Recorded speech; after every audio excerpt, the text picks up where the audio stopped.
Good morning class 10th। Welcome to एडियो flag with Nancy Gupta. इस lecture में हम पढ़ रहे हैं chapter number 1 of history, that is rise of nationalism in Europe, और बहुत इंपॉर्टेंट एक टॉपिक दैट इज लिबरलिज्म। ठीक है, जो कि 5 नंबर में बोर्ड्स में किसी ना किसी फॉर्म में आता ही है, या तो पॉलिटिकल लिबरलिज्म है या फिर इकोनॉमिक लिबरलिज्म है। पिछले वीडियो में मैंने आपको लिबरलिज्म वर्ड का 1 मार्क आंसर दिया था, that is derived from the Latin word, जो कि वर्ड है लिबर, LIBER, और इसका मतलब है free, FREE, right. 1 mark answer था ये हमने पिछले वीडियो में यहां तक पढ़ा था। आज हम जो पिछले वीडियो में मैंने आपको इंट्रोडक्शन दिया था ना कि लिबरलिज्म लोगों ने कहीं एक जगह नहीं मांगा, फ्रीडम किसी एक जगह पे नहीं मांगा, फ्रीडम मांगा इकोनॉमिक स्फेयर में भी, पॉलिटिकल स्फेयर में भी और सोशल स्फेयर में भी। तो वो अलग अलग स्फेयर्स आज हम स्टडी करेंगे। ठीक है, we will begin from political sphere. Political, आप थोड़ा सा अगर सोचो पॉलिटिकली आप क्या क्या मांगोगे। अगर मैं आपसे कहूँ सरकार से आपको कुछ मांगे करनी है जो कॉन्स्टिट्यूशन पे आधारित हो, आपके अपने इंडिविजुअल एज ए इंडिविजुअल से आधारित हो, आप क्या मांगोगे? नौकरी मत बोलना, नौकरी नहीं देगी सरकार, देती है, देगी, डेफिनेटली देगी, फिलहाल नहीं। मतलब अगर कॉन्स्टिट्यूशन के लिहाज से आप अपने कुछ फ्रीडम मांगने जाओ, जैसे कि फ्रेडरिक सोर्यू का वो विजन याद करो जहाँ पे एक स्टैचू ऑफ लिबर्टी था, उसके एक हाथ में एक पूरा चिट्ठा था, इस पे लिखा हुआ था कि अगर आप एज अ सिटीजन किसी कंट्री में बॉर्न हुए हो तो आपके पास ये नेचुरल एलिनेबल राइट्स, राइट। वही नेचुरल और एलिनेबल राइट्स आज लोग मांग रहे हैं नेपोलियन से। देखो क्या क्या मांगा, government by consent and government through parliament. ठीक, गवर्नमेंट बाय कंसेंट मांगा कि एक ऐसी सरकार जो लोगों के कंसेंट से चलती हो, यानी लोगों की मर्जी की हो, और वो उसके जो रिप्रेजेंटेटिव हैं, उसके चुने हुए रिप्रेजेंटेटिव वो पार्लियामेंट में बैठे हो। ठीक है, एक पार्लियामेंट हो, उसमें उन्हीं के चुने हुए लोग हों, चुनेंगे कैसे? वोट करके, और उन्हीं की मर्जी से आए हुए हों। तो ऐसी सरकार जो बाय कंसेंट हो और पार्लियामेंट्री हो। अब क्योंकि कंसेंट का मतलब है वोटिंग, तो वोट देंगे, तो सबसे बड़ी एक मांग आ गई यूनिवर्सल सफरेज। अंडरलाइन देखो, मैंने सर्कल कर रखा है इधर। यूनिवर्सल सफरेज क्या चीज है बच्चों? यूनिवर्सल सफरेज आप कहते हो, चेक मैं बोलती रहूं उल्लुओं की तरह, इनका कोई भरोसा नहीं है।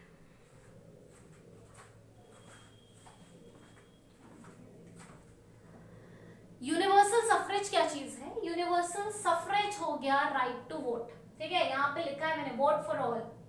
अब फ्रांस में कैसा यूनिवर्सल सफरेज? फ्रांस में याद करो क्लास 9 में जाके कि फ्रांस के लोगों को राइट टू वोट कैसे था?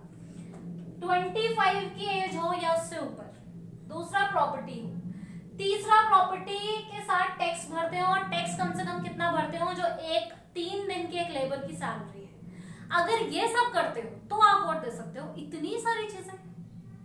फिर उसी क्लास 9th में एक रिवोल्ट हुआ था जहां पे लोगों ने कहा नहीं, उम्र कम करो, उम्र 21 और अबव करो, 25 मत करो, उस पर रिवोल्ट हुआ। यहाँ पे लोग मांग रहे हैं कि हमें उम्र 21 ही मांगी है, उम्र 21 या अबव ही हो, लेकिन प्रॉपर्टी से कोई लेना देना नहीं है वोट का, चाहे प्रॉपर्टी हो या ना हो, टैक्स भरे या ना भरे, राइट टू वोट होना चाहिए। That is vote for all, उसे हम कह रहे हैं वोट फॉर ऑल, राइट। तो यूनिवर्सल सफरेज आपको समझ में आया? एक नंबर में आता है, इसलिए मैं समझा रही हूँ कि भाई क्या है यूनिवर्सल सफरेज फ्रांस में यहाँ लोगों का। तो यहाँ पे है vote for all. It does not matter कि प्रॉपर्टी है या नहीं है, for property as well as for non property section of the society. ठीक, एनहांस्ड वुमेन स्टेटस। याद करिए फ्रांस में अब तक वुमेन को माइनर माना जाता था। माइनर कौन होते हैं? आज के तारीख में जो 18 साल से कम हो, यानी कि जो अपने डिसीजंस खुद से नहीं ले सकते, अपने डिसीजंस के लिए किस पर डिपेंडेंट है? अपने पेरेंट्स पे। सिमिलरली उस टाइम पर वुमेन्स डिपेंडेंट थी अपने हस्बैंड और अपने फादर पर। अब वुमेन ने मांगा कि हमारा स्टेटस बढ़िया करो सोसाइटी में, भाई हम भी इक्वल हैं मैन के, हमारे पास भी सोच है, समझ है, हम भी डिसीजंस ले सकते हैं। तो यहाँ पे वुमेन्स ने रखा कि हमारे स्टेटस को एनहांस करो, हमें मेजर का स्टेटस दो, यानी अडल्ट का स्टेटस दीजिए। इक्वालिटी बिफोर लॉ, ये आप समझते हैं भाई, फर्स्ट स्टेट हो, सेकंड स्टेट हो या थर्ड स्टेट हो, इसको हम पहले भी डिस्कस कर चुके हैं। नेपोलियन ने सिविल कोड में आते ही जो आपके प्रिविलेजेस फ्रॉम बर्थ थे उन्हें हटा दिया था। तो एक बहुत अच्छा एग्जांपल है कि उन्होंने इक्वालिटी मांगी लॉ के बिफोर। डजंट मैटर आप मेन हो, वुमेन हो, प्रॉपर्टी हो, नॉट प्रॉपर्टी हो, सब बराबर है लॉ के। ठीक, freedom for individual. Freedom for individual लोगों ने यहाँ, वो फ्रेडरिक सोर्यू को जो सब नेचुरल और इनएलिजिबल राइट्स मांगे थे, right to vote, right to work, right to food, right to eat, right to speech, right to opinion of expression, ठीक है, राइट टू रिलीजन, ये सारे राइट्स लोगों ने एज अ इंडिविजुअल जो होते हैं, इंसान होने के जो अधिकार होते हैं, वो सारे अधिकार लोगों ने यहाँ पे मांगे। ठीक है, क्लियर है, ये समझ में आया, ये बहुत इंपॉर्टेंट है पॉलिटिकल, ठीक है, राजनीतिक तरीके से आप जो जो राइट अधिकार मांग सकते हो वो सब लोगों ने फ्रीडम मांगा, लिबरलिज्म मांगा नेपोलियन से। ये साइड क्लियर हुई है। तो हम इकोनॉमिक पे आते हैं, क्योंकि इकोनॉमिक उससे भी ज्यादा इंपॉर्टेंट और फोकसेबल है। देखिए इकोनॉमिक बच्चों 5 नंबर का क्वेश्चन है ये, ठीक। इकोनॉमिक की अगर आप बात करोगे तो इकोनॉमिक आधा पढ़ चुके हो। देखो क्या पढ़ चुके हो, uniform measures, system of weight and measure पढ़ चुके हो, कॉमन करेंसी पढ़ चुके हो। जितने बच्चे मेरी वीडियो को डेली फॉलो कर रहे हैं उनको तो ये इकोनॉमिक समझने की जरूरत ही नहीं, उनको पहले से ही पता है। लोगों ने सबसे पहले ये मांगा कि चलो एक कहानी से शुरू करते हैं। कहानी नहीं है, सच है, पर पुरानी कहानी है, सच्ची कहानी है, ठीक है। उस टाइम पे जब नेपोलियन जीता फ्रांस को, तो उसने क्या किया, उसने छोटे छोटे यूनिट में फ्रांस को डिवाइड कर दिया, ठीक। कुल मिला के ये बने 39 यूनिट्स, जिसको कहा गया फेडरेशंस, ठीक है। पावर, सुप्रीम पावर नेपोलियन, छोटे छोटे अधिकार उसने सबको दे दिए अपने नीचे, कि भाई 39 कैसे चलाएगा। तो उसने ऐसा समझ लो वर्कर लगा दिए 39 जगह पर, जो उसके रूल्स को फॉलो करेंगे। तो ये मैं जो मैप बनाया है ये आपकी 39 फेडरेशन यूनिट्स, ठीक। मैप बना दिया मैंने, 39 है, मान लो है, नहीं मान लो, ठीक है। अब लोगों को क्या प्रॉब्लम थी, भाई इकोनॉमिक का क्या मतलब है, freedom of market, freedom of trade. मैंने कई बार ये डिस्कस किया है कि पुराने फ्रांस में इस टाइम पर लोग नेपोलियन के इस लिबरलिज्म के एक्ट से पहले बहुत मुश्किल था लोगों का इकोनॉमिक स्टेटस। लोग एक जगह से दूसरी जगह व्यापार नहीं कर पा रहे थे, तो वो ग्रो कैसे करेंगे, क्यों नहीं कर पा रहे। इसलिए 2 प्रॉब्लम थी इसमें। एक तो सब जगह 39 जगह है ना, तो 39 करेंसी थी, मतलब जो उसने छोटे छोटे यूनिट्स बांट रखी थी ना, उनमें पहले से ही अलग अलग करेंसी चल रही थी। दूसरी प्रॉब्लम, नापने के इंस्ट्रूमेंट सबके अलग थे, सबके अपने थे स्टैंडर्ड।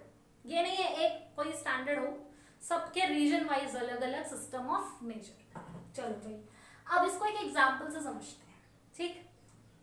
H का मतलब है, H दिख रहा है सबको, H का मतलब है हैब्सबर्ग, N का मतलब है न्यूरमबर्ग। नाम थोड़े से अलग है क्योंकि फ्रांस के हैं, इसके लिए एनसीईआरटी खोल के बैठा करो अपनी। Habsburg, Nuremberg. देखो अब क्लॉथ को फ्रांस में कहते हैं LA, ELLE, LA मैंने यहाँ लिखा हुआ है। अब हैब्सबर्ग से 1833 में एक आदमी LA यानी कि 67 सेंटीमीटर का, मान लेते हैं 67 सेंटीमीटर का एक कपड़ा लेकर जा रहा है न्यूरमबर्ग में। क्लियर है, इतनी बात समझ में आई। अब हैब्सबर्ग से जब वो बंदा न्यूरमबर्ग जाता है तो पड़ते हैं रास्ते में 11 बाउंड्री, यानी कि 11 यूनिट्स। नियम है, ये नियम है फ्रांस में कि 11 यूनिट क्रॉस करने पर 11 बार कस्टम ड्यूटी देनी है। और कस्टम ड्यूटी है, आप जितने का लेके जा रहे हो, मान लो 100 रुपए का लेके जा रहे हो 67 सेंटीमीटर का कपड़ा, तो 5% टैक्स हर बाउंड्री पर दोगे, यानी कि 11 बाउंड्री है, 5% टैक्स यानी 5 रुपए हो गया 100 रुपए का, तो 11 into 5 55 रुपीज का केवल टैक्स दोगे बाउंड्री क्रॉस करने का। आ गई बात समझ में? चलो आ गई है तो आगे समझिए भाई, ये तो देना ही देना है। एक पहली प्रॉब्लम, दूसरी प्रॉब्लम,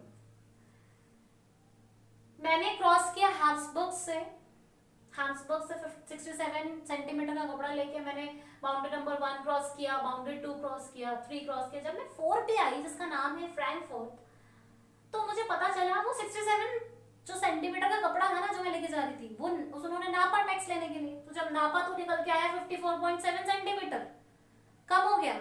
और मैं टैक्स कम के हिसाब से दे रही हूँ भाई, फायदा तो मुझे हो लेकिन परेशानी भी तो मुझे हुई। और प्लस उनकी करेंसी कुछ और है, हो सकता है करेंसी की वैल्यू इतनी ज्यादा हो कि ज्यादा मेरा पैसा खर्च हो गया हो, तो भाई नुकसान। फिर मैं आगे चली 5, चलो कोई बात नहीं, 6 पे आई, 7 पे आई। 7 पर आई तो उसका नाम था फ्रीबर्ग। फ्रीबर्ग में जब नापा गया तो वही कपड़ा मेरा मिला 53.5 सेंटीमीटर। ये क्या बात हुई, 67 लेकर आए थे, कहीं 54.5 आया मेजरमेंट, कहीं आ रहा है 53.5 मेजरमेंट। अब मैं 53.5 के हिसाब से टैक्स दूंगी, दे दिया। आगे बढ़े 8th पर आए, 8th पे मेंस पढ़ा, मेंस में पता चला 55.1 सेंटीमीटर आया कपड़ा, मतलब फिर से मेजरमेंट हुआ, फिर से अलग आया। फिर आगे बढ़े 9 पे आए, 10 पे आए, फाइनली जब मैं न्यूरमबर्ग में आई ना, जहां मैं जाना था मुझे, मेरा कपड़े का के सेंटीमीटर कितना निकल के आया, 65.6 सेंटीमीटर, यानी कि आखिरी में जहां कपड़ा लेकर आए वहां पे भी कपड़ा उतना नहीं मिला जितना लेकर आई थी। खरीदा था 67, कपड़ा पहुंच गया 65। अब आप सोचो 2 मीटर कपड़ा कम पहुंच गया, बीच बीच में जो हुआ सो हुआ। ये प्रॉब्लम, इसके अलावा टैक्स भी तो भर रही हूँ वो अलग। 55 तो तब टैक्स के रेट निकल कर आए हैं बच्चों जब आपने सब जगह यूनिट सेम माननी है, रुपी। अब हर जगह जब यूनिट अलग अलग है तो किसी की यूनिट ज्यादा होगी, किसी की वैल्यू कम होगी, किसी की बहुत ज्यादा होगी, तो वो टैक्स उस हिसाब से देगा। This is the biggest problem. ये बहुत बड़ी परेशानी थी बच्चों, बहुत बड़ी। ठीक है, आप सोच कर देखो, अगर बैठ के सोचोगे ना तो आपको समझ में आएगा, अरे बाप रे तो मुसीबत है। इस मुसीबत को सॉल्व करने के लिए सबसे पहला कदम उठाया पर्शिया के राजा ने ये कदम उठाया सबसे पहले, और फिर धीरे धीरे करके उन्होंने 1 साल लगा सारे लोगों को इकट्ठा करने में और एक यूनियन बनाने में, और उन्होंने जर्मन स्टेट्स की मदद ली बहुत सारे, और सब लोगों ने मिलकर एक यूनियन बनाया। इसका नाम रखा गया ज़ुल्वेरियन यूनियन, जो टॉपिक है बहुत बड़ा अपने आप में, या कस्टम यूनियन, क्योंकि कस्टम ड्यूटी को लेकर था, तो कस्टम यूनियन या ज़ुल्वेरियन यूनियन इसका नाम रखा गया बच्चों। अब इन्होंने क्या मांगा, इन्होंने कहा नेपोलियन से, ये 1834 की बात कर रही हूँ मैं, यूनियन बनते बनते पूरा 1 साल लग गया।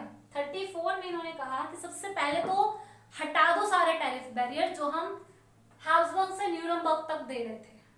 टैरिफ बैरियर समझ में आए, कस्टम ड्यूटी, ये स्टेट क्रॉस करने पे, बाउंड्री क्रॉस करने पे जो पैसा आप लगा रहे हो ना, बंद करो लगाना, बंद हो गया। ठीक, दूसरा इन्होंने मांगा ये जो करेंसी बदल रही है बाउंड्री के साथ, अगर 39 स्टेट फेडरेशन है तो 32 तरीके की करेंसी चल रही थी यहाँ पे, बंद करो, कॉमन करेंसी लगाओ। सिविल कोड में पढ़कर आया ना बच्चों, कॉमन करेंसी वो मांगी यहाँ पे।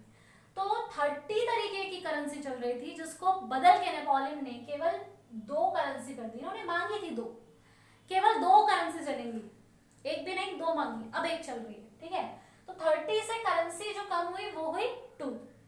लास्ट में इन्होंने मांगा कि जो हम लेकर जा रहे हैं भाई, इसको कैसे लेकर जाए, टाइम खर्च हो रहा है, कितना सारा टाइम लगता है। सोचो हर बॉर्डर पे कैलकुलेशन हो रही है, पैसा दे रहे हो, कितना टाइम वेस्ट हो रहा है। तो उन्होंने मांगा रेलवेज का कंस्ट्रक्शन, जो कि आपने फिर सिविल कोड में पढ़ा है कि नेपोलियन ने ईज ऑफ एडमिनिस्ट्रेशन तो रखा ही रखा, साथ में ट्रांसपोर्टेशन और कम्युनिकेशन भी इंप्रूव किया। तो इस तरीके से उन्होंने कम्युनिकेशन इंप्रूव किया था, ट्रांसपोर्टेशन इंप्रूव किया था, रेलवेज बनाई थी।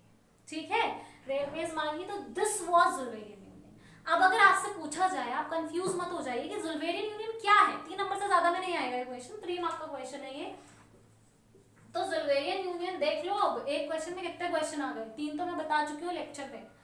ज़ुल्वेरियन यूनियन में आपसे कितना समझाएंगे कि it was a union which was initiated by Persia along with German states in 1834 and demanded the following. क्या डिमांड किया, abolishment of tariff barrier, reduction of France currency from 30 to over 2, also establishment of या construction of railways which further ease the movement of goods from one place to another. This was known as Sullivan Union। और अगर 5 number में गलती से पूछ ले तो ये आपको समझाना पड़ेगा, ये प्रॉब्लम आपको समझाना पड़ेगा। ठीक है, so this was all about Sullivan Union। ये पूरा आपका इकोनॉमिक हो गया। अब अगर इकोनॉमिक फ्रीडम में आपसे पूछूं तो फटाफट से रिवाइज कर लेते हैं। इकोनॉमिक फ्रीडम या लिबरलिज्म में स्टेट के अंदर लगने वाले सारी रेस्ट्रिक्शंस को अबॉलिश करने की मांग की गई। फ्रीडम ऑफ मार्केट में जैसे चाहूं वैसे काम करूं। Enactment of uniform system of weight and measures, जो यहाँ मांगा गया कि अलग अलग नपत नहीं होगी कपड़े की। 67 लेकर जा रही हूँ, 67 ही पहुंचेगा और हर जगह 67 ही आएगा। तो uniform system of weight and measure मांगा, साथ में मांगी uniform currency, common currency, and this is what the economic freedom was for the people of businessman, new emerging middle class and traders. ठीक है, I hope the lecture is clear to you all. बहुत important lecture था, 5 number का question था। ठीक है, अंदर इसके 3 एक नंबर के वर्जन्स भी छुपे हुए हैं, तो एक बार फिर से समझ लीजिएगा, देख लीजिएगा. If in case you have any problem, feel free to write down in the comment section. Stay tuned for my next video. Till then, stay happy, stay healthy.